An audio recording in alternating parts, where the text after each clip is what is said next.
With anything, it's always important to have amazing tools to help you get the best output. This is especially true to photography and very, very true to wildlife photography. Wildlife photography requires many, many variables to help you get the best shot that you can possibly get. It makes it very useful to have amazing equipment to help you get those great shots, to help showcase your passion and all of your hard work in one stunning image. Now, there are many great telephoto lenses out there, many great variable length lenses out there. What's up guys, Tomas Koeck here, and today we are going to be reviewing the Canon 100-400 II.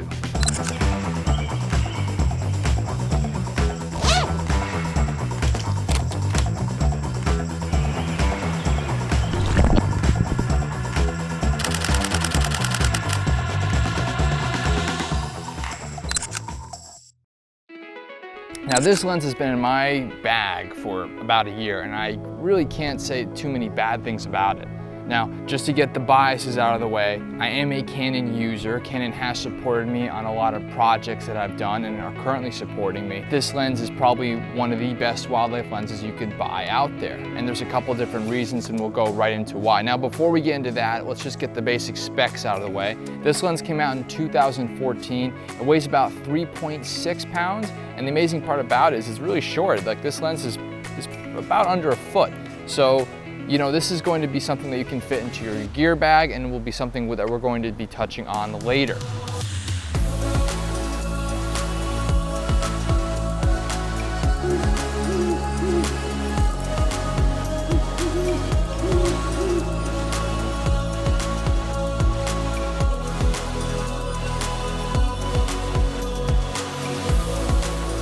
A while back I did a comparison review with the Canon 100-400, the Tamron 150-600mm G2, and the Sigma 150-600mm Sport. So if you're comparing this lens with those other two lenses, I highly recommend you check out that video.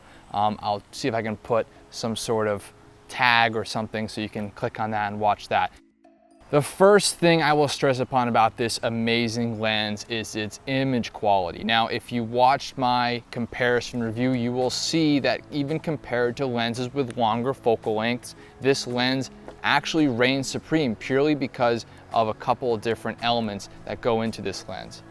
Now inside this lens there's a fluorite and a UD element that basically makes it so that there's practically zero chromatic aberration, and because the resolving power is so high, I can use this lens with very, very high density sensors like the Canon 90D with its 33 megapixel crop sensor and still get insanely sharp images with this. But I cannot tell you how many times I've gotten amazing shots with this lens.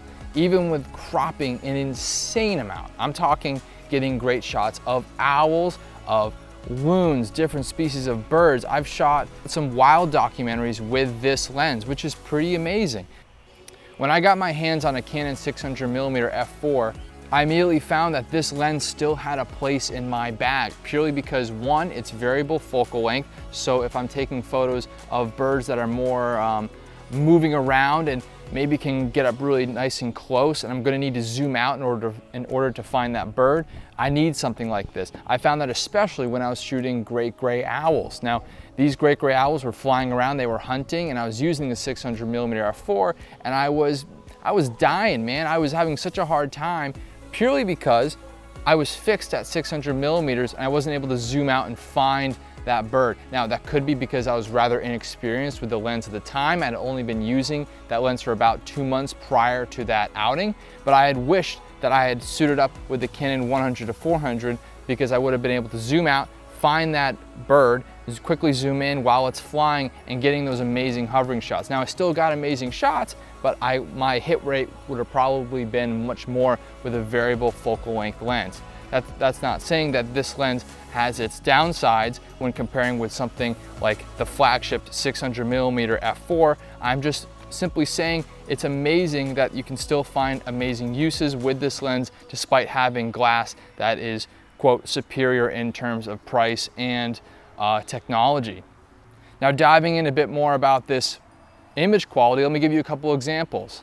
You're able to extract a lot of details when you're doing post-production. For example, these beautiful great horned owls in this beautiful autumn foliage, I was able to pull out those shadows even though the sun was facing me, and was able to get some great shots. That also goes the same for this hummingbird here. This action shot of this hummingbird was really cool, and we'll talk about action shots later in more detail when we talk about the autofocus, but I just had a great time with this lens with shooting a variety of different birds. Another great thing about this lens is it's really built tough. So this lens is weather sealed to the tooth, if that makes any sense. Basically what I'm saying is this lens is really good when dealing with stuff like ocean spray, water, rain, snow, you name it. This lens is really good with putting up with really tough conditions. Now, you will have a lot of lenses out there that say they're weather sealed, but this is a lens that it's guaranteed it's weather sealed. It puts up with a lot, and Canon really advertises that. And I have found that I've had no problems shooting with this lens in really tough rain and very tough snow, and shooting on canoes, kayaks, in saltwater and freshwater conditions. So if you're someone who gets in those really tough conditions to get those great wildlife shots, this is a lens that you are going to really enjoy. The third reason I just really love this lens is its portability. Now, like I said, this lens weighs under 4 pounds. It's under 1 foot when you fold it up. This is how long it gets when you zoom it out. It doesn't get much longer, and it's very manageable. The weight is all centered on the back, so there's no tip in the front that you'll find with something like a Sigma lens, for example. And it's just really well weighted, where, I don't know, it's nice to have something that's weighted enough so that you don't have to worry about it swinging all over the place, and it's also very easy to control, which is really important when you're taking photos of wildlife that all of a sudden come out of nowhere and you quickly got to adjust, get that lens off your hip to take those shots. Reason number 4, this is one of my favorite lenses, is its ability to autofocus lightning fast. This lens is able to keep up with very fast moving birds, everything from hummingbirds, which you'll see here. I got a really cool shot of a hummingbird taking off. That is very hard to do, and it's great to have awesome gear like this in order to help me get that shot. Other photos you can see here are this osprey with this fish, one of my favorite photos I've ever taken, as well as other shots like this great egret plunging its head into the water in order to obtain prey.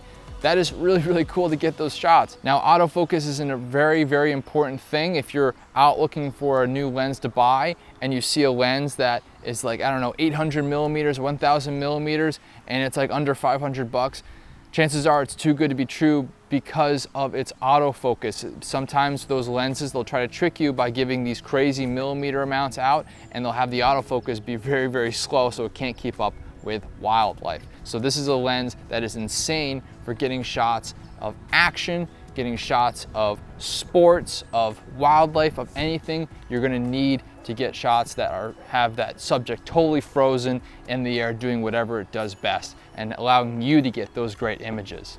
The ergonomics of this lens are also just insane. So not many people stress about the way the lens is organized so everything is easy to obtain. The switches that you see here, none of them are in a way where they're going to be easy to switch back and forth, like I have found with some other lenses. Sometimes I accidentally switch the autofocus when I'm, gliding my hand up back to my camera body, which can be a pain when you try to take a picture of that flying osprey coming out of nowhere, and all of a sudden you find that the autofocus isn't working because you turned it off. So that is great to see. It has several different features on here. It has 3 different stabilizer modes. The one is what I stick to. It's just general, basically for everything, but the other 2 modes are handy, especially when you need to use more panning techniques. The stabilizer is amazing. The stabilizer keeps up with my handshake, and if you're someone who has a lot of trouble with handshake, this is a lens that's going to be able to keep up with you, and because it's so light, you are not going to have as much problem with handshake with this guy as you are with some other heavier lenses like the Sigma, for example. The Sigma Sport was a lens that I thought was amazing, great sharpness, great image quality, but it was so heavy that I found it was a hard time to be hiking through the woods for hours and hours on end and getting the shots that I need to get that take a lot of time, purely because it's just so heavy.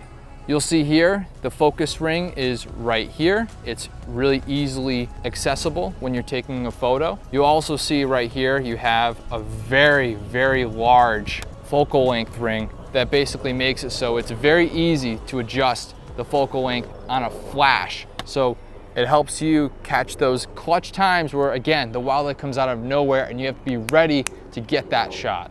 You also have a tightness ring that allows you to tighten the focal length ring, and it makes it so that you do not have any drag or carry if you are leaving this lens upside down and it happens to do that. Now you can tighten it up whether you need it to be at a certain focal length and you don't want to switch, or if you just want to put it in storage, which is very, very useful, especially for people like me, where I like to keep all my lenses in very nice condition. So having it, the peace of mind of knowing that's going to be stuck at that certain position is very important to me. Owls have been a great subject for this lens because its aperture is 5.6 at its longest, so I'm able to get great shots in lower light conditions, shots that I'm not able to get with other lenses that may not allow the aperture to be as wide. It's just a great setup, and to have peace of mind that I can stretch that day out for as long as I possibly can, from early morning all the way to late evening, trying to get those great wildlife shots. Now, quick interruption. I just wanted to share our sponsored product for today. This is Ulanzi. Ulanzi is a company that shares these great camera accessories that can help you with a variety of different things. Now, as a wildlife photographer, I like to use mounts and gimbals and things that can help me take great video with my camera equipment. Ulanzi has this really cool claw quick release ball head that basically allows it so that when you connect your two pieces together, you can quickly press this unlock button and release the top so that you can quickly get your camera out from the tripod in case something, I don't know, crazy happens. Maybe you have your tripod hooked up to a certain point and something's happening in the back. You need to quick release that camera from the tripod in order to get those shots. And this little mount here allows you to do that. I highly recommend this for videographers and vloggers and stuff that need a nice little tiny mount that's also very high quality and not that expensive either. Thank you, Ulanzi, for sending me this, and I hope anyone out there who appreciates great ball heads that have this quick release option consider this great brand. This video is also sponsored by Milford Photo. Milford Photo is my favorite place to get great camera equipment. It is a brick and mortar store, which means it is a locally owned, a local business, and you know where your money is going when you buy this great camera equipment. It is also an official distributor of Canon, Tamron, Sigma, Nikon, Sony, Olympus, you name it, all the great camera brands that you know and love, and it's a great place to buy everything for the lowest market price where you could possibly get it. So guys, I hope you enjoyed this review. Happy spring, and let's try to get some amazing wildlife shots this summer.